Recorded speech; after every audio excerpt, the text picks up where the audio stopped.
அரேபிய நாடு. அங்கே ஒரு ஆட்சி தலைவர். அரேபிய நாட்டு ஆட்சி பொறுப்பை ஏற்றுக்கிட்டவர். அவர் ஆட்சி பொறுப்பை ஏற்றுக்கிட்ட பிறகு ஒரு நாள் ஒரு தெருவில் நடந்து போய்கிட்டு இருந்தார். அவர் தோளில் ஒரு பெரிய துணி மூட்டை, அதை சுமந்துக்கிட்டு கடத்தெருவை நோக்கி அவர் போய்கிட்டு இருக்கிறார். வழியில் அவரை சந்தித்தார் உமர். அவர் கேட்டார், கலீஃபா அவர்களே, எங்கே புறப்பட்டுட்டீங்க அப்படின்னு கேட்டார். கலீஃபான்னா ஆட்சி தலைவர்னு அர்த்தம். இதுக்கு அவர் சொன்னார், நான் துணி வணிகம் செய்கிறவன், அதனால் துணி வியாபாரம் செய்கிறதுக்காக போயிட்டுருக்கிறேன்னார். நீங்கள் இப்போ இந்த நாட்டுக்கு ஆட்சி தலைவர், ஆட்சி பொறுப்பில் இருக்கிறீங்க, நீங்கள் வியாபாரம் செய்ய போட்டால் அரசு பணிகளை செய்கிறது யார் அப்படின்னு கேட்டார் அவர். நான் அரசு பணிகளை மட்டுமே செஞ்சுக்கிட்டு இருந்தா என் குடும்பத்தை காப்பாற்றுறது யார் அப்படின்னு கேட்டார் அவர்.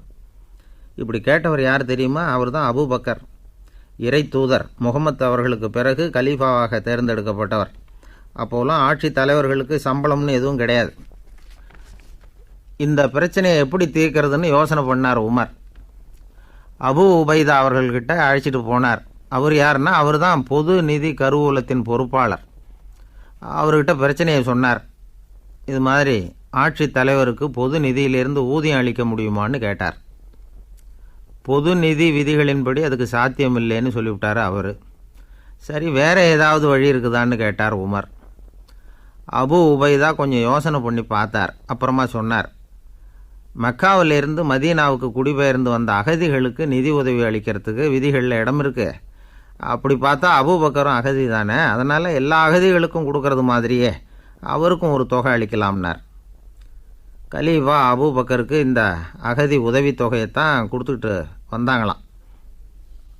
குடும்ப செலவுக்கு அது போதுமானதாக இல்லை. இருந்தாலும் கலீஃபாங்கிறதுக்காக மற்ற அகதிகளை விட அதிகமாக தொகையை பெற அவர் விரும்பலை. மார்பு பக்கம் கிழிஞ்சிருந்த ஒரு மேலாடையை தான் அவர் அணிஞ்சிருந்தார். அவருடைய துணைவியார் அஸ்மா, அவங்க ஒரு நாள் தேன் அருந்த ஆசையாக இருக்குன்னாங்களாம். நமக்கு கிடைக்கிற ஊதியம் குடும்ப செலவுக்கே போதுமானதா இல்லையே, இந்த நிலையில் தேன் வாங்கிறதுக்கு காசுக்கு நான் எங்கே போவேன்ருக்கார் அவர். கொஞ்ச நாள் கழித்து அவங்க ஒரு தொகையை அவர்கிட்ட கொடுத்து தேன் வாங்கிட்டு வர சொன்னாங்களாம். இவருக்கு ஆச்சரியம், ஏது இந்த பணம்னு கேட்டிருக்காரு. நீங்கள் தினமும் குடும்ப செலவுக்காக கொடுத்துக்கிட்டு வந்த பணத்தில் கொஞ்சம் கொஞ்சமாக மிச்சப்படுத்தி வச்சேன்னாங்களாம். அபூபக்கர் அந்த பணத்தை எடுத்துக்கிட்டு நேராக பொது நிதி கருவூல பொறுப்பாளர்கிட்ட போனார். இந்த பணத்தை பொது நிதியில் சேர்த்துருங்க, இது அதிகப்படியாக எனக்கு தரப்பட்டு வந்த ஊதியம், அடுத்த மாதத்துலேருந்து இந்த தொகையை குறைச்சிங்கன்னு வேற சொல்லிவிட்டாராம். பசியை தணிக்க தேவையான அளவு உணவு, ஒரு ஜோடி உடை, இதை தவிர கூடுதலாக மக்கள் பொது நிதியிலிருந்து வாங்கிக்கிறதுக்கு என் குடும்பத்தாருக்கு உரிமை இல்லை அப்படின்னு சொல்லி கண்டிப்பாக சொல்லிவிட்டாராம். அவர் வாங்கிட்டு வந்த அந்த குறைந்த ஊதியம் கூட அவர் மனசை உறுத்திக்கிட்டே இருந்தது. கடைசி நேரம் அவர் தம்முடைய மகள் ஆயிஷா அவர்களை அழைச்சார். மகளே, இதுவரைக்கும் பொது நிதியிலிருந்து நான் வாங்கிட்டு வந்த தொகை என்னுடைய இதயத்தில் பாரமாக அழுத்திக்கிட்டு இருக்கு. என் தோட்டத்தை விற்று அதில் வர்ற பணத்திலேருந்து நான் இதுவரைக்கும் வாங்கிட்டு வந்த ஊதிய தொகையை கணக்கு போட்டு பொது நிதியில் சேர்த்துவிடு அப்படின்னாராம். பதவி ஏற்கிறதுக்கு முன்னாடி தன்கிட்ட இருந்ததை விட இப்போ கூடுதலாக என்ன சொத்து இருக்குன்னு பார்த்துருக்கார். ஒரு ஒட்டகம், ஒரு கோப்பை, ஒரு பணியாள், இதையும் அடுத்தபடியாக கலீஃபாவா வர்றவர்கிட்ட ஒப்படைச்சிருங்க அப்படின்னு விட்டாராம். அதே மாதிரி அடுத்து வந்த உமர்கிட்ட ஒப்படைச்சாங்க. அப்போ உமர் சொன்னாராம், அபூபக்கரே, இந்த முன்மாதிரியால் உங்களுக்கு பிறகு இந்த ஆட்சி பொறுப்பை ஏற்கிறவர்களை பெரும் நெருக்கடிக்கு ஆளாகி விட்டீங்க அப்படின்னு சொல்லி ரொம்ப கண் கலங்கினாராம். கடைசியாக அபூபக்கர் தன்னுடைய குடும்பத்தாருக்கு விட்டு சென்ற சொத்து ஒரு படுக்கை விரிப்பு, ஒரு போர்வை, அவ்வளவுதான். இது சிந்திக்க வேண்டிய ஒரு செய்தி. ஒரு ஊரில் ஒரு மன்னர் இருந்தாராம். அமைச்சர் அவர்கிட்ட சொன்னாராம், மன்னா, நம்ம ராஜ்யத்தில் இனிமே லஞ்ச ஊழலே இருக்காதுன்னாராம். ஆஹா, அப்படின்னா ஊழல் பேர் வழிகளையெல்லாம் நாடு கடத்தியாச்சா அப்படின்னு கேட்டிருக்காரு மன்னர். இதுக்கு அவர், அப்படி இல்லைங்க, இனிமேல் கொடுக்கறதுக்கு ஜனங்கள்கிட்ட பணமே இல்லை அப்படின்னாராம். இந்த உலகத்தில் எல்லாருக்கும் மகிழ்ச்சி தரக்கூடிய ஒரு பொருள் எது? இது ஒரு முக்கியமான கேள்வி. இந்த கேள்விக்கு பொருத்தமான ஒரு பதிலை உங்களால் சொல்ல முடியுமா? அதாவது கொஞ்சம் யோசித்து பார்த்தா பணம்னு சொல்லலாமா? இப்போ கையில் காசு இல்லாதவங்ககிட்ட ஒரு 10 ரூபாயை கொடுத்தா அது அவனுக்கு சந்தோஷத்தை கொடுக்கும். ஏற்கனவே வருமான வரி பிரச்சனையில் சிக்கி இருக்கிறவர்கிட்ட இன்னும் கொஞ்சம் பணம் இந்தாங்கன்னு சொல்லி கொடுத்தோம்னா அது அவருக்கு சங்கடத்தை தான் கொடுக்கும். அதனால் அந்த கேள்விக்கு பணங்கிறது பொருத்தமான பதிலாக இருக்க முடியாது. கேள்வி என்னன்னா, இந்த உலகத்தில் எல்லாருக்கும் மகிழ்ச்சி தரக்கூடிய ஒரு பொருள் எது? சரி, இனிப்புன்னு சொல்லலாமா? ஏன்னா எல்லாருக்கும் இனிக்க தானே செய்யும். அதுலேயும் ஒரு சிக்கல் இருக்குது. சர்க்கரை வியாதிக்காரங்களுக்கு அது என்ன சந்தோஷத்தையாக கொடுக்கும்? ஆக எல்லாருக்கும் வேறுபாடு எதுவும் இல்லாமல் மகிழ்ச்சியை கொடுக்கக்கூடியது வேறு ஏதோ ஒன்று இருக்குது. அது என்னன்னு கண்டுபிடிக்கணும். அதுதான் இன்றைக்கி தகவல். இப்போ அதை கண்டுபிடிக்கணும்னா இந்த கதையை கேட்கணும். அது என்ன கதைன்னா, ஒரு ஊரில் ஒரு ராஜா இருந்தார். அவருக்கும் இதே சந்தேகம் வந்துட்டுது. அதாவது எல்லாருக்கும் இன்பம் தரக்கூடிய பொருள் எது அப்படின்னு. இதுக்கு பதில் தெரிஞ்சுக்கிறதுக்கு ஆசைப்பட்டார். சரி, அதுக்கு என்ன செய்யலாம்னு யோசனை பண்ணார். நாட்டு மக்களுக்கு பகிரங்கமாக ஒரு அறிவிப்பு கொடுத்தார். நம்ம நாட்டு மக்கள் இன்பம் தரக்கூடிய பொருள் எதுன்னு நினைக்கிறாங்களோ அதை கொண்டுக்கிட்டு வந்து அரண்மனையில் உள்ள கண்காட்சி மண்டபத்தில் வைக்கலாம். அப்படி அவங்க வைக்கிற பொருள்களில் எது எல்லாருக்கும் இன்பம் தரக்கூடியதாக இருக்குமோ அதை வச்சவருக்கு 1000 பொற்காசுகள் பரிசு அப்படின்னு அறிவிப்பு கொடுத்துட்டார். ஜனங்கள் இந்த அறிவிப்பை கேட்டாங்க. அதுக்கப்புறம் சும்மா இருப்பாங்களா? 1000 பொற்காசுன்னா சும்மாவா? அவங்கவுங்க கையில் என்னென்ன கிடைச்சதோ அதையெல்லாம் கொண்டாந்து அரண்மனை காட்சி மண்டபத்தில் வச்சுட்டாங்க. அதுக்கப்புறமா ராஜா அங்கே வந்தார். ஒவ்வொன்றா பார்த்துக்கிட்டே வந்தார். முதல்ல ஒரு குயில் இருந்தது, இனிமையாக பாடக்கூடிய குயில். இந்த குயிலோட இன்னிசை எல்லாருக்கும் இன்பம் தரக்கூடியது தான். இருந்தாலும் காது கேட்காதவங்களுக்கு இந்த இசை எப்படி இன்பம் தர முடியும்? அதனால் இது சரியில்லைன்னு விட்டார். அடுத்தபடியாக போனார். அங்கே என்ன வச்சுருக்குறாங்கன்னு பார்த்தா ஒரு அழகான மயில் அங்கே தோகை விரித்து ஆடிக்கிட்டு இருக்குது. இந்த மயிலோட ஆட்டம் மனசுக்கு இன்பம் தரக்கூடியது தான். இருந்தாலும் பார்வை இல்லாதவங்க இந்த ஆட்டத்தை பார்த்து ரசிக்க முடியுமா? முடியாது. அதனால் இதுவும் சரியில்லை அப்படின்னு சொல்லிவிட்டார். அதுக்கு அடுத்தபடியாக போனார். பல வகையான இனிப்பு பண்டங்களை வச்சுருந்தாங்க. பார்த்தார், வயசானவங்களுக்கும் நோயாளிகளுக்கும் இது இன்பம் தராது, துன்பம்தான் கொடுக்கும் அப்படின்னார். இப்படி ஒவ்வொன்றா பார்த்துக்கிட்டே போகிறார். அழகான மலர்கள், கனிகள், ஓவியங்கள் எதுவுமே பொருத்தமாக தெரியல. சகல பேருக்கும் இன்பம் தரக்கூடிய வகையில் எதுவும் இல்லை. கடைசியாக வந்தார். அங்கே ஒரு களிமண் பொம்மை இருந்தது. அது என்ன பொம்மை தெரியுமா? பசியால் வாடி இருக்கிற ஒருத்தருக்கு ஒரு அம்மா இனிமையாக பேசிக்கிட்டு சோறு போடுறது மாதிரி அந்த பொம்மையை செஞ்சுருந்தாங்க. அதுக்கு கீழே அன்பு அப்படின்னு எழுதியிருந்துதான். ராஜா பளிச்சுன்னு ஒரு முடிவுக்கு வந்தார். அந்த பொம்மையை செஞ்ச சிற்பியை வரவழைச்சார், பரிசு கொடுத்தார். அன்பு ஒன்று தான் எல்லாருக்கும் இன்பம் அளிக்கக்கூடிய பொருள். காது கேட்காதவங்களும் அதை கேட்க முடியும், பார்வை இல்லாதவங்களும் அதை பார்க்க முடியும், குழந்தைகளும் அதை உணர முடியும் அப்படின்னு அதுக்கு விளக்கம் கொடுத்தார் அந்த மன்னர். இந்த உலகத்தில் எல்லாருக்கும் மகிழ்ச்சி தரக்கூடிய ஒரு பொருள் அன்பு தான். அதை புரிஞ்சுக்கிட்டு தான் சில கணவன்மார்கள் மனைவி பேரில் ரொம்ப அன்பை காட்டிக்கிறது வழக்கம். ஒரு வீட்டு வாசப்படி பக்கமாக மழைக்கு ஒதுங்கினார் ஒருத்தர். மழை தூரிக்கிட்டு இருந்தது, இருட்டு நேரம். அந்த வீட்டில் இருந்தவர், இன்றைக்கி ராத்திரி வேணும்னா இங்கேயே தங்கிட்டு காலையில் போங்க அப்படின்னார். உடனே இவர் சொன்னார், ரொம்ப நன்றிங்க, ஒரு 10 நிமிஷத்தில் இதை வந்துவிடுறேன் அப்படின்னு சொல்லிவிட்டு எங்கேயோ ஓடினார். 10 நிமிஷம் கழித்து திரும்பி வந்தார். ஆமாம், எங்கே போயிட்டு வந்தீங்கன்னு கேட்டார் வீட்டில் இருந்தவர். நேராக எங்கள் வீட்டுக்கு போய் மனைவிக்கிட்ட இன்றைக்கி ராத்திரி இங்கேயே தங்கிக்கிறேன்னு சொல்லிவிட்டு வந்துவிட்டேன் அப்படின்னார் அவர். அன்பில் இது ஒரு ரகம். ஆசைப்படுறதில் தப்பு இல்லை, ஆனால் அந்த ஆசை தேவைக்கு தகுந்த மாதிரி இருக்கணும். தேவைக்கு மீறிய ஆசைகள் இருக்குது பாருங்கள், அது தேவையில்லை. இந்த கருத்தை வலியுறுத்தது மாதிரி ஒரு கதை உண்டு. தேவேந்திரனுக்கு திடீர்னு வீடு கட்டணும்னு ஒரு ஆசை வந்துதான். வீடுன்னா நாம் கட்டுற மாதிரி இல்லை. தேவேந்திரன் வீடுன்னா சும்மாவா? ஒரு பிரம்மாண்டமான அரண்மனை கட்டணும். அது மாதிரி இந்த 3 லோகத்துலேயும் ஒரு அரண்மனை கிடையாது அப்படின்னு எல்லாரும் சொல்லணும். இது அவனோட ஆசை. உடனே தேவ தச்சரான விஸ்வகர்மாவை கூப்பிட்டான், உத்தரவு போட்டான். விஸ்வகர்மா தன்னுடைய உதவியாளர்களை எல்லாம் கூப்பிட்டு ஒன்றா சேர்த்துக்கிட்டார். படாத பாடுபட்டு ஒரு பெரிய அரண்மனையை கட்டி முடித்தார். கட்டி முடிக்க 1000 வருஷம் ஆச்சு. தேவேந்திரன் பார்க்குறான். அவனுக்கு திருப்தி ஏற்படலை. என்னுடைய அந்தஸ்துக்கு இது ரொம்ப சாதாரணமான கட்டிடம், இதை விட இன்னும் பெருசாக கட்டு அப்படின்னா. தேவ தச்சர் திணறி போயிட்டார். அவரால் அதுக்கு மேலே எதுவும் செய்ய முடியல. என்ன பண்ணுறதுன்னு யோசனை பண்ணார். நேராக நாரதர் காலில் போய் விழுந்தார். நீங்கள் தான் என்னை இந்த பிரச்சனையிலேருந்து காப்பாற்றணும்னார். நாரதர் யோசனை பண்ணார். சரி, கவலைப்படாதேன்னார். நேராக இந்திரன்கிட்ட போனார். இந்திரன் நாரதரை பார்த்த உடனே வாங்கன்னு கூட்டிகிட்டு போய் அரண்மனையை காட்டினான். இது மாதிரி ஒரு அரண்மனையை நீங்கள் வேறு எங்கேயாவது பார்த்துருக்குறீங்களா அப்படின்னு ரொம்ப பெருமையாக கேட்டான். நான் பார்த்ததில்லை, ஆனால் என்னை விட வயசில் மூத்தவர் மகரிஷி லோமேசர், அவர் ஒரு வேளை பார்த்துருக்கிறாரா என்னமோ அப்படின்னார். உடனே அவரை மனசில் நினச்சி தியானம் பண்ணினார். அடுத்த கணம் லோமேசர் அங்கே வந்தார். இடையில் ஒரு சின்ன துண்டு, கையில் ஒரு கமண்டலம், தலையில் ஒரு பாய் அவ்வளவுதான் அவர்கிட்ட இருந்தது. எதுக்காக தலையில் இந்த பாய் அப்படின்னு கேட்டான் இந்திரன். என்ன மாதிரி அற்ப ஆயுள் உள்ள ஒரு ஜீவன் தனியாக வீடு கட்டிக்கிட்டு திண்டாடணுமா? இந்த பாய் தான் ஒரு வீடு மாதிரி எனக்கு நிழல் கொடுக்குது அப்படின்னார் அவர். என்னது, உங்களுக்கு அவ்வளவு கொஞ்சமான ஆயுளா அப்படின்னு ஆச்சரியத்தோடு கேட்டான் இந்திரன். ஆமாம், இதை பாரு, என்னுடைய மார்பில் ஒரு பொற்காசு அளவுக்கு ரோமம் உதிர்ந்துட்டுது. எப்போ என் உடம்புல உள்ள எல்லா ரோமமும் உதிர்ந்துருமோ அப்போ என்னுடைய ஆயுள் முடியும் அப்படின்னார். எப்போ அந்த ரோமங்கள் பூரா உதிரும்னு கேட்டான் இவன். ஒரு பிரம்மா மறைஞ்சதும் ஒரு ரோமம் உதிரும். என் உடம்புல உள்ள ரோமங்களின் எண்ணிக்கை எவ்வளவோ அவ்வளவு பிரம்மாக்கள் தோன்றி அவங்க ஆயுள் முடியும் பொழுது என் உடம்புல உள்ள ரோமங்கள் பூரா உதிரும் அப்படின்னார்.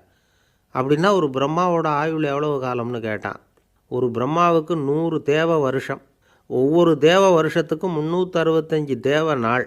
ஒவ்வொரு தேவ நாள்லேயும் ஒன்றை மாதிரி 14 இந்திரர்கள் தோன்றி மறைகிறாங்க அப்படின்னு மகரிஷி லோமேசர் சொல்கிறார். இதை கேட்டதும் இந்திரன் ஆடி போயிட்டான். அவ்வளவு ஆயுள் உள்ள இவரே அற்ப ஆயுள்னு சொல்கிறார். நான் என்னுடைய ஆயுளை பெருசாக நினச்சிக்கிட்டு பிரம்மாண்டமான அரண்மனை கட்டணும்னு ஆசைப்படுறேனே அப்படின்னு நினச்சான். எனக்கு வீடு கட்டின வரைக்கும் போதும்னு விட்டான். அதனால் நாமெல்லாம் நம்முடைய தேவைக்கு தகுந்த மாதிரி ஆசைப்படுறது தான் நியாயம்.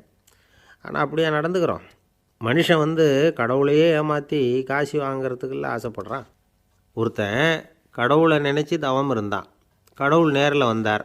தேவலோகத்தில் ரூபாய்க்கெல்லாம் என்ன மதிப்புன்னு கேட்டான்.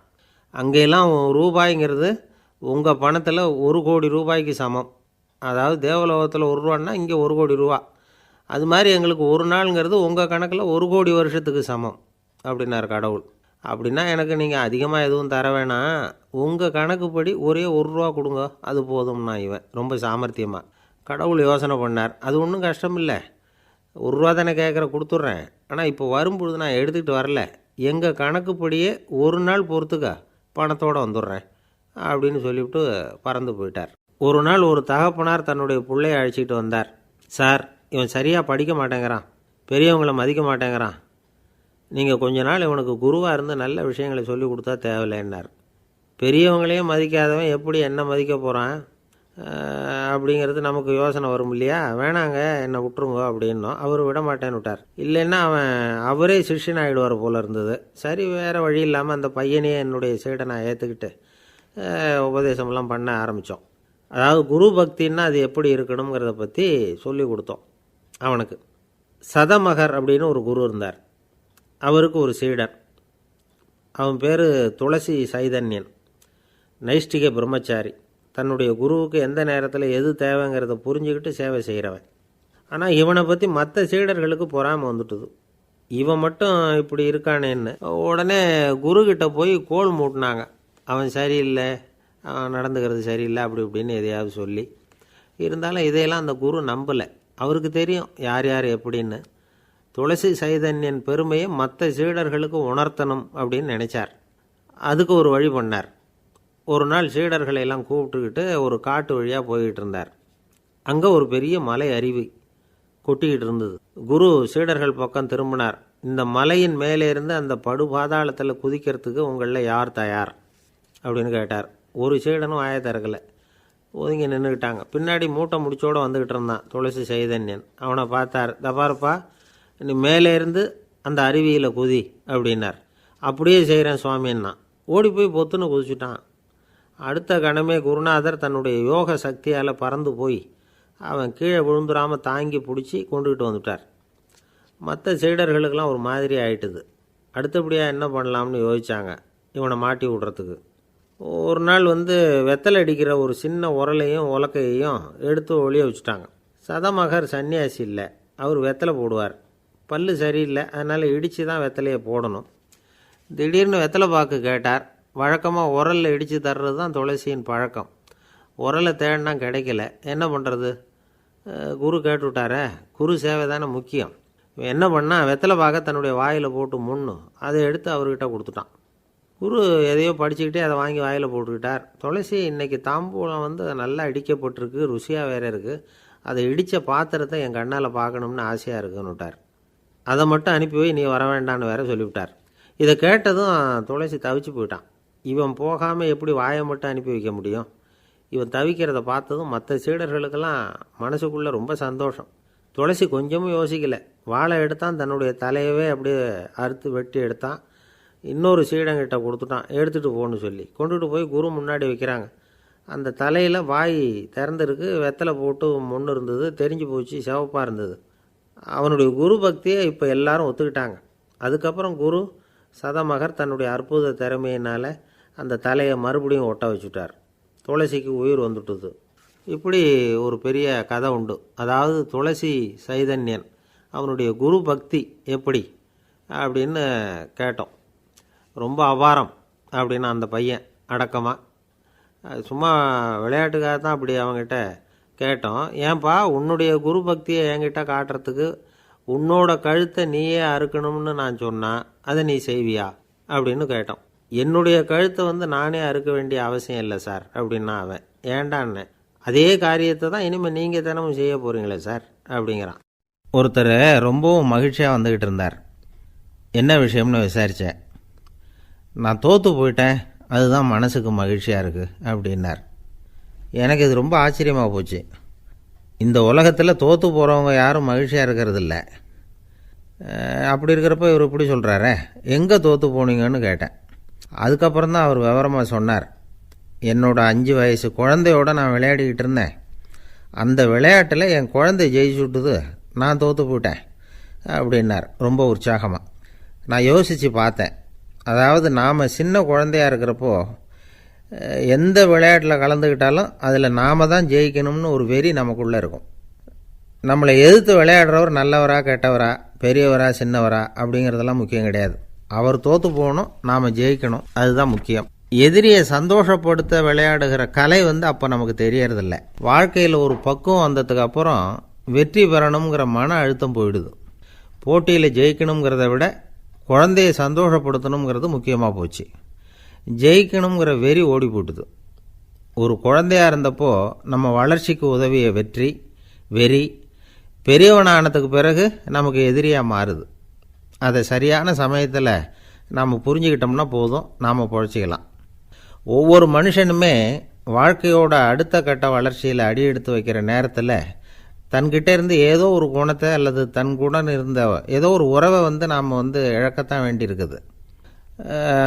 ஒரு கட்டம் வரைக்கும் உதவியாக இருந்த குணம் அடுத்த கட்டத்துக்கு தடையாக கூட மாறிடலாம். இந்த பரிமாண மாற்றத்துக்கு உள்ளாகிற ஒவ்வொருத்தரும் பிரத்யட்சமாக இதை உணர்றாங்க. ஆனால் பல பேர் எப்படின்னா பழசை திறந்துவிட்டு புதிய கொள்கைகளை உருவாக்கிக்கிறதுக்கு இஷ்டம் இல்லாமல் இருந்துவிடுறாங்க, அல்லது அப்படி செய்ய முடியாமல் தவிக்கிறாங்க. இதையெல்லாம் மீறி அந்த பழசை திறந்துவிட்டா அதை இழந்ததால் உண்டாகிற மன அழுத்தம் சில காலத்துக்கு வருத்திக்கிட்டு தான் இருக்கும், வேறு வழி இல்லை.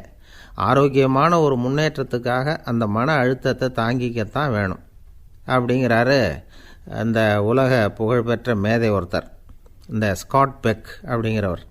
பிறந்த நாள் முதல் இதுதான் சரி அப்படின்னு கற்பிக்கப்பட்டு வந்த ஒவ்வொரு தத்துவத்தையும் தங்களுடைய வளர்ச்சிக்கு தகுந்த மாதிரி மாற்றி அர்த்தப்படுத்தி கொள்ள முடியாமல் வாழ்க்கை சூழலில் அப்படியே அரைப்பட்டு தூளாகிறவர்கள் தான் ரொம்ப தவிக்கிறாங்களாம். இதுதான் அவருடைய கருத்து. பெரும்பாலும் மனிதர்களுடைய நடுத்தர வயசில், அதாவது 30 தாண்டுகிற சமயத்தில் தான் இந்த தவிப்பு உண்டாகுதான். இதை தான் மேற்கத்திய நாடுகளில் அடிக்கடி மிட் லைஃப் கிரைசிஸ் அப்படின்னு சொல்கிறாங்க. அப்பப்போ பழசையெல்லாம் தொலைச்சி விட்டு புதுசாக பிறக்கிறதுக்கு கற்றுக்கணும். ஒவ்வொரு நிமிஷத்தையும் அந்த நிமிஷத்துக்கு ஏற்ற சித்தாந்தம் கொண்டவர்களாக சந்திப்போம் அப்படிங்கிறார் அந்த உளவியல் நிபுணர். இப்படி பழகிக்கிட்டால் வாழ்க்கை இன்பமயம், இல்லைன்னா தவிப்பு மயம்தான். பழசை தொலைக்க முடியாதவர்களில் எத்தனையோ பேர் உண்டு, எத்தனையோ ரகம் உண்டு. அதில் வேடிக்கையான நண்பர்களும் உண்டு. ஒருத்தர் நண்பர் வீட்டுக்கு போனார். அவர் ஏதோ இனிப்பு பலகாரம் கொடுத்து சாப்பிட சொல்லியிருக்கிறாங்க அவங்க வீட்டில். இவர் சாப்பிட்டு பார்த்துட்டு சொன்னாராம், சார் 6 மாதத்துக்கு முன்னாடி ஒரு தடவை இங்கே வந்தேன், அப்போது ஒரு இனிப்பு பலகாரம் கொடுத்தீங்க, அது இதை விட நல்லா இருந்தது சார் அப்படின்னாராம். அப்போ செஞ்ச அதே இனிப்பு பலகாரம் தான் சார் இதுவும் அப்படின்னாராம் அவர். இயேசுநாதர்கிட்ட ஒருத்தர் கேட்டாராம், இயேசுவே என்னை எவ்வளவு நேசிக்கிறீர்கள் அப்படின்னு. அவர் தன்னுடைய 2 கைகளையும் அகல விரித்து இவ்வளவு என்று சொல்லி சிலுவையில் உயிர் நீத்தார் அப்படின்னு சொல்லுவாங்க. அதாவது அந்த நேசிப்புக்கு எல்லை கிடையாது, அதே போல் மன்னிப்புக்கும் எல்லை கிடையாது. இது இயேசுநாதர் சொல்லி கொடுத்த ஒரு பாடம். இயேசுனுடைய சீடர்களில் ஒருத்தன் பீட்டர், அவன் ஒரு நாள் இயேசுநாதர்கிட்ட கேட்டிருக்கான், இயேசுவே, நான் என்னுடைய தம்பிக்கிட்ட அடிக்கடி சண்டை போட்டுக்கிட்டு இருக்கிறேன், என்னுடைய சகோதரன் கூட. அவனை நான் எத்தனை தடவை மன்னிக்கிறது? ஏற்கனவே 7 தடவை அவனை மன்னிச்சுட்டேன் அப்படின்னு சொல்லியிருக்கிறான். அப்போது இயேசு சொன்னாராம், மன்னிக்கிறதுக்கு எத்தனை தடவைங்கிற கணக்கெல்லாம் கிடையாது. எத்தனை தடவை உன்னுடைய சகோதரன் உன்னை கோபப்படுத்துகிறானோ அத்தனை தடவை நீ மன்னிக்கிறதுக்கும் தயாராக இருக்கணும், அதுதான் அப்படின்னு சொன்னாராம். அப்போ இவனுக்கு ஒன்றும் புரியல, இது என்ன அவன் தப்பு பண்ணிக்கிட்டே இருப்பான், நாம் மன்னிச்சுக்கிட்டே இருக்கிறதா அப்படிங்கிறது மாதிரி குழப்பமாக இருந்திருக்கிறான். அப்போது இயேசுநாதர் தன்னுடைய சீடன் பீட்டர்கிட்ட ஒரு கதை சொன்னாராம். அந்த கதை இன்றைக்கு நாம் எல்லாரும் சிந்தித்து பார்க்க வேண்டிய ஒரு கதை. அதாவது மன்னிப்பை விரும்புகிறவர்கள் மன்னிக்கவும் தயாராக இருக்க வேண்டும் அப்படிங்கிறது தான் அந்த கதையினுடைய தத்துவம்.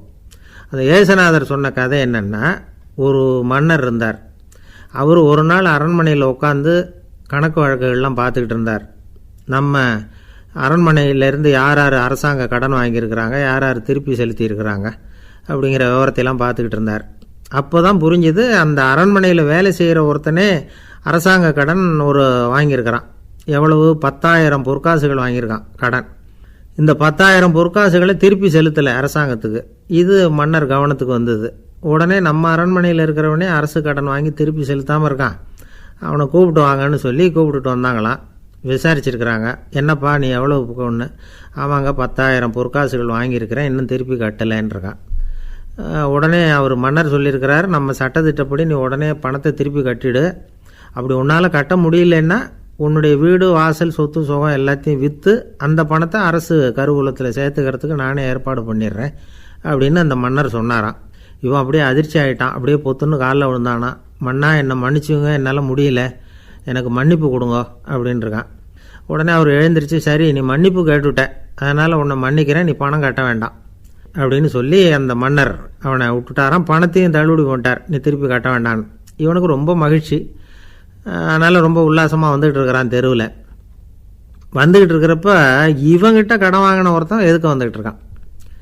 அவன் இவங்கிட்ட ஒரு 100 பொற்காசுகள் கடன் வாங்கியிருக்கான். அவன் வந்தான், இவன் போய் அவன் சாட்டையாக பிடிச்சிக்கிட்டான், நீ எப்படா என் கடனை திருப்பி கொடுக்க போகிறேன்னு.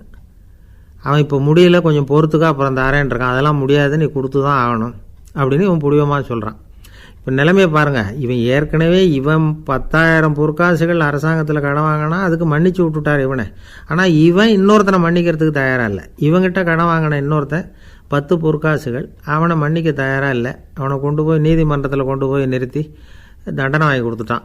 நீதிபதி என்ன சொன்னார், அந்த இவன் வாங்கின பொற்காசுகளை திருப்பி கட்டுற வரைக்கும் ஜெயிலில் இருக்கணுங்கிறது தீர்ப்பு. ஆனால் உடனே அரசர் காதில் விழுந்தது. சொல்லிட்டாங்க, உங்ககிட்ட மன்னிப்பு வாங்கிட்டு போனானே ஒருத்தன், அவன் இன்னொருத்தனை மன்னிக்கிறதுக்கு தயாராக இல்லை, அவனை கொண்டு போய் ஜெயிலில் அடைச்சிட்டான் அப்படின்னு. உடனே மன்னர் பார்த்தார், இவனை மறுபடியும் கூப்பிட்டு வர சொன்னார். தபாரப்பா, நான் உன்னை மன்னிச்சு விட்டேன், ஆனால் நீ இன்னொருத்தனை மன்னிக்கிறதுக்கு தயாராக இல்லை, அதனால் என்னுடைய தீர்ப்பையும் மாற்றுறேன், நீயும் அரசு கடன் தீர்ற வரைக்கும் ஜெயிலில் தான் இருக்கணும் அப்படின்னு சொல்லி ஜெயிலுக்கு அனுப்பிச்சிட்டாராம். இப்படி ஒரு கதையை இயேசுநாதர் தன்னுடைய சீடருக்கு சொன்னதாக ஒரு வரலாறு. அது என்ன, அதிலேருந்து நாம் புரிந்து கொள்ள வேண்டியதுன்னா, நாம் மன்னிக்கப்படணும்னு நாம் விரும்புகிறோம்னா நாம் இன்னொருத்தரை மன்னிக்கிறதுக்கு தயாராக இருக்கணும். அதனால் நாம் இன்னொருத்தரை யாரையும் மன்னிக்க மாட்டோம், ஆனால் என்ன இன்னொருத்தர் மன்னிக்கணும் அப்படிங்கிறது மாதிரி செய்யக்கூடாதுன்னு சொல்லுவாங்க. அது மாதிரி நாம் இப்போ இது தப்பாக புரிஞ்சுக்கிறவங்களும் இருக்கிறாங்க. பாவம் மன்னிப்புங்கிறதெல்லாம் எதுக்குன்னா, அதாவது மறுபடியும் பாவம் செய்யாமல் இருக்கிறதுக்காக தான். அதான் மன்னிக்கிறாரே அப்படிங்கிறதுக்காக மறுபடியும் பாவம் பண்ணிகிட்டு இருக்கிறது இல்லை. அதான் ஒருத்தர் கேட்டாராம், பாவத்திலேருந்து மன்னிப்பு கிடைக்கணும்னா நீ என்ன செய்யணும் அப்படின்னு கேட்டிருக்கார். அதுக்கு அவன் சொல்லியிருக்கிறான், நான் முதல்ல பாவம் செய்யணும், அப்போ தானே மன்னிப்பு கிடைக்கும் அப்படின்னு நானாம். இப்படிப்பட்டவர்கள் தான் இன்றைக்கி உலகத்தில் அதிகமாக இருக்கிறாங்க. அதனால் இந்த மன்னிப்பின் மகத்துவங்கிறது இயேசுநாதர்கிட்டேருந்து தான் நாம் புரிஞ்சுக்கணும். அந்த இயேசு சொன்ன அந்த மன்னிக்கிற மனோபாவம் இருந்தால் இன்றைக்கி உலகம் பூராவும் அமைதி பூங்காவாக இருக்கும். அதில் ஒன்றும் ஆச்சரியமே இல்லை, அதில் ஒன்றும் சந்தேகமும் இல்லை. அதனால் மன்னிக்கிற மனோபாவத்தை நாம் எல்லாரும் நமக்குள்ளே வளர்த்து கொள்ள வேண்டும் அப்படிங்கிறது தான் நாம் இன்றைக்கு எல்லோரும் சிந்தித்து பார்க்க வேண்டிய ஒரு செய்தி. ஒரு வயசான அம்மா தெரு வழியாக போயிட்டு இருந்தாங்க. அவங்க கையில் எண்ணத்தையோ வச்சுக்கிட்டு அதை அடிக்கடி பார்த்துக்கிட்டே இருந்தாங்க. ஒருத்தன் மெதுவாக அவங்கக்கிட்ட போய் கையில் இருக்கிறது என்ன அப்படின்னு எட்டி பார்த்தா அவங்க கையில் 4 பல் இருந்துதான். இவன் ஆச்சரியமாக அந்த அம்மாவை பார்த்தான். ஏம்மா உனக்கு என்ன பைத்தியம்மா, ஏது இந்த பல், இதை என்னத்துக்காக கையில் வச்சுக்கிட்டு அலைஞ்சிக்கிட்டு இருக்கிற அப்படின்னு கேட்டிருக்கான். அதுக்கு அந்த அம்மா விவரம் சொல்ல ஆரம்பித்தாங்களாம். இதை பாருப்பா, எனக்கு ஒரு மகன் இருந்தான், அவனை ரொம்ப செல்லமாக வளர்த்தேன். அவனை தரையிலேயே நடக்க விடுறதில்ல, எப்பவும் தூக்கி வச்சுக்கிட்டு இருப்பேன். அவன் நல்லா பெரியவனாகி பள்ளிக்கூடம் போகிறப்ப கூட அவன் புஸ்தக மூட்டையை நான் தான் சுமந்துக்கிட்டு போவேன். பார்க்குறவங்க கூட கேலி பண்ணுவாங்க, ஏம்மா படிக்க போகிறது நீயா உன் பிள்ளையான்னு கேட்பாங்க. அவன் இன்றைக்கி எவ்வளோ பெரிய மனுஷன் ஆகிட்டான், வெளிநாட்டில் பெரிய உத்தியோகத்தில் இருக்கான். சமீபத்தில் இங்கே வந்துட்டு போனான். ஒரு நாள் ஏதோ கோபத்தில் என்ன அரைஞ்சுட்டான். அப்போ இந்த 4 பல்லும் கீழே விழுந்துட்டுது. இன்னமும் கூட விழுந்திருக்கும், ஆனால் பல்லு தான் இல்லை. என் புள்ள அரைஞ்சதுனால விழுந்த பல்லு இல்லையா அது. அதனால் இதை எப்பவும் என் கையிலேயே வச்சுக்கிட்டு ஆசையோடு பார்த்துக்கிட்டு இருக்கிறேன். அவன் தான் வெளிநாட்டுக்கு போட்டான், அவனை பார்க்க முடியாத ஏக்கத்தை நான் இந்த பல்லை பார்த்து போக்கிக்கிறேன் அப்படின்னு நாங்களாம் அந்த அம்மா. இந்த கதை எதுக்காகன்னா, தாய் அன்பு அப்படிங்கிறது எப்படிப்பட்டதுங்கிறத புரிஞ்சுக்கிறதுக்காக. கல்யாணம் ஆனதுக்கப்புறம் தாயை மறந்து விடுறவங்க எத்தனை பேர் இந்த உலகத்தில், அவங்க காதில் வேணுங்கிறதுக்காக தான் இந்த தகவல். ஆனால் ஒரு விஷயம் மட்டும் நல்லா புரிஞ்சுக்கணும், தாயை மதிக்க தெரிஞ்சவங்க தான் இன்றைக்கி வாழ்க்கையில் எல்லா விதத்துலேயும் முன்னுக்கு வந்திருக்கிறாங்க. வேணும்னா விசாரித்து பார்த்துக்குங்க. இன்னொரு அம்மா இருந்தாங்க, அவங்க தினமும் ஒரு கோயிலுக்கு வருவாங்க. சாமியை பார்த்து, கடவுளே நான் இறந்து போனால் நரகத்துக்கு போகணும் அப்படின்னு வேண்டிக்குவாங்களாம். எல்லோரும் சொர்க்கத்துக்கு போகணும்னு தானே கடவுள்கிட்ட வேண்டிக்குவாங்க. இந்த அம்மா தினம் நான் நரகத்துக்கு போகணும் அப்படின்னு வேண்டிக்கிறாங்க. அங்கே இருந்த அர்ச்சகருக்கு இது சந்தேகம். ஒரு நாள் அதை நேரடியாகவே அவங்கக்கிட்ட கேட்டுவிட்டார். அதுக்கு அந்த அம்மா பதில் சொன்னாங்களாம், ஐயா எனக்கு கல்யாணம் ஆகி ரொம்ப நாள் வரைக்கும் குழந்தை பாக்கியம் இல்லாமல் இருந்தது. கோயில் குளம் எல்லாம் சுற்றி வந்தேன். ரொம்ப நாள் கழித்து ஒரு குழந்தை பிறந்தது, ஆண் குழந்தை. அவனை நான் ரொம்ப செல்லம் கொடுத்து வளர்த்தேன். அதோட விளைவு என்ன ஆச்சுன்னா, அவன் ரொம்ப மோசமாக ஆகிட்டான். கெட்ட பழக்க வழக்கம்லாம் கற்றுக்கிட்டான்.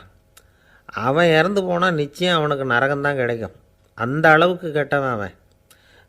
அப்படிப்பட்ட காரியங்கள்லாம் பண்ணிகிட்ருக்கான், எனக்கு தெரியும். இவனுக்காக நரகத்தில் கூட யாரும் தயவு காட்ட மாட்டாங்க, தாட்சண்யம் காட்ட மாட்டாங்க. அதனால் இவனுக்கு முந்தி நான் இறந்து நரகத்துக்கு போயிட்டா அங்கே இவனை கவனிச்சிக்கலாமே, இவனுக்கு பணிவிடை செய்யலாமேன்னு பார்க்குறேன் அப்படின்னு நாங்களாம். அதனால தான் நான் நரகத்துக்கு போகணும்னு தினம் ஆண்டவனை வேண்டிகிட்டு இருக்கிறேன் அப்படின்னு கண்கலங்கி அந்த அம்மா சொன்னாங்களாம். அதுதான் தாய் உள்ளம்ங்கிறது. தாயின் பெருமையை சரியாக உணர்ந்துட்டா அவங்களுக்கு எப்பவும் எந்த கஷ்டமும் வராது. இது ஏதோ உபதேசத்துக்காக சொல்கிற வார்த்தை இல்லை, உண்மையான வார்த்தை. இந்த விவரத்தையெல்லாம் நண்பர் ஒருத்தர்கிட்ட சொல்லிக்கிட்டு இருந்தேன். அவர் கொஞ்ச நாள் கழித்து என்னை தேடி வந்தார். அவர் கையிலேயும் 4 பல் வச்சுருந்தார். என்னங்க ஆச்சு, ஏதுங்க இந்த பல் அப்படின்னு விசாரித்தோம். உங்கள் உபதேசத்தை கேட்டுவிட்டு இந்த உலகத்தில் எல்லாரையும் தாயாக நினைக்க ஆரம்பிச்சிட்டேன். ஒரு அம்மாவை கடத்தரில் பார்த்து தாயேன்னு கூப்பிட்டேன். அவங்க உடனே பலார்னு என்னை அரைஞ்சிட்டாங்க, பல் விழுந்துட்டுது. அதை தான் பொறுக்கி எடுத்துக்கிட்டு நேராக உங்களை தேடி வந்துக்கிட்டு இருக்கிறேன்னார். தாயேன்னு தானே கூப்பிட்டீங்க, அதுக்கு ஏன் அரைஞ்சாங்க அப்படின்னு கேட்டோம். நான் தாயேன்னு கூப்பிட்டது அவங்க காதில் நாயேன்னு விழுந்துட்டு தான், அதுதான் இப்படி ஆயிட்டுது அப்படின்னார். ஊருக்கு வெளியில் அமைதியான ஒரு இடம், அங்கே ஒரு ஆசிரமம், அங்கே ஒரு சாமியார். அவர் தினமும் நல்ல போதனைகள்லாம் செய்வார். பல பேர் போய் அங்கேயே சில நாள் தங்கி இருந்து அவர் சொல்கிற அறிவுரைகளை எல்லாம் கேட்டுக்கிட்டு வர்றது வழக்கம். ஒரு தடவை அவரை பார்த்துட்டு போகிறதுக்காக 3 வெளியூர் தம்பதிகள் வந்தாங்களாம். அந்த மடத்திலேயே சாப்பிட்டுக்கிட்டு தங்கியிருந்து அவங்களுடைய போதனைகளை கேட்டுக்கிட்டு போகணுங்கிறது அவங்க நோக்கம். காலையில் குளிச்சுட்டு பூஜையில் உட்காந்தார் அந்த சுவாமி. இவங்களும் குளிச்சுட்டு அந்த பூஜையை பார்க்குறதுக்காக அவர் முன்னாடி உட்காந்தாங்க. பூஜை ஆரம்பமாச்சு.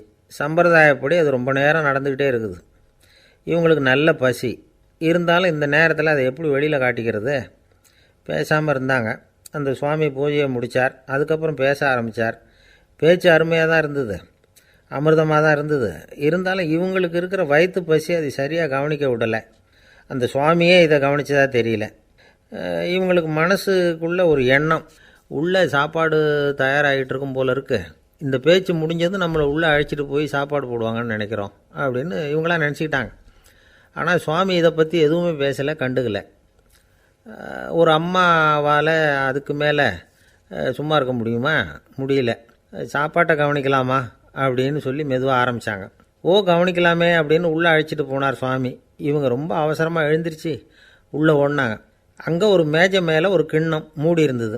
இதுதான் சாப்பாட்டு மேஜை போல இருக்குது, இங்கே சாப்பாடு வந்துடும் அப்படின்னு நினச்சாங்க. உடனே போய் சுற்றி உட்காந்துக்கிட்டாங்க. சுவாமி அந்த கிண்ணத்தை எடுத்து அந்த அம்மா கிட்ட கொடுத்தார். அவங்க அதை வாங்கி மூடியை திறந்து பார்க்குறாங்க. உள்ளே ஒரு சாவி இருக்குது.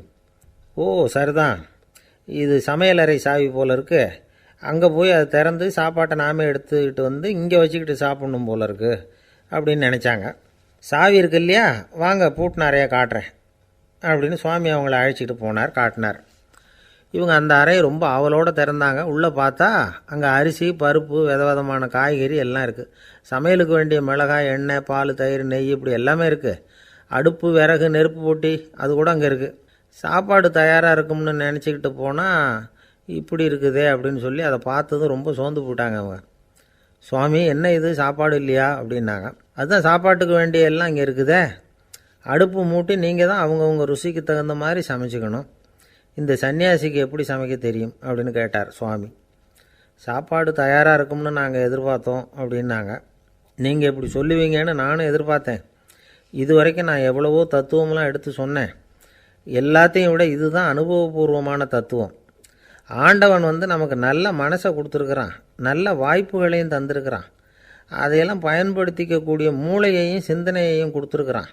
அதனால் அடுப்பை தான் நீங்கள் மூட்டணும், அடுப்பை நீங்கள் தான் மூட்டணும், உங்களுக்கு உகந்ததை நீங்கள் தான் சமைச்சு ருசித்து அனுபவிக்கணும்.